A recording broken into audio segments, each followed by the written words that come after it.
कराची की नुमाइंदा जमात होने की दावेदार MKM में फूट पड़ गई है। खालिद मकबूल सिद्दीकी ने ओहदों का नोटिफिकेशन जारी किया और अगले रोज ही कारकुनान ने बहादराबाद मरकज पर धावा बोल दिया।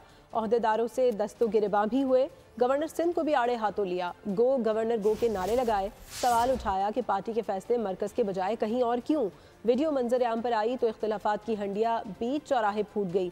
वजाहती बयानात दिन भर चलते रहे, मगर जब मरकज पर इजलास हुआ तो खालिद मकबूल सिद्दीकी शरीक हुए न मुस्तफ़ा कमाल पहुंचे।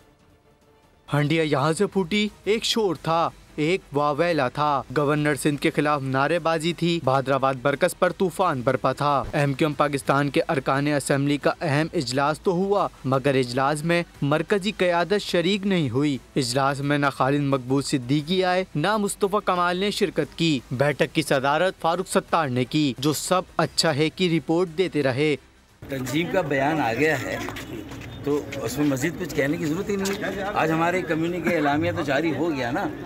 डिसिप्लिन की खिलाफ वर्जी हुई तो उसके लिए तादीबी कार्रवाई होनी चाहिए, तादीबी कार्रवाई होगी। कोई ऐसा मसला नहीं है जो आपस में बाहम मिलजुल कर बैठ कर उसे हल ना किया जाए। और फिर बहुत भरपूर और बासलाहियत मरकज़ी कमेटी है।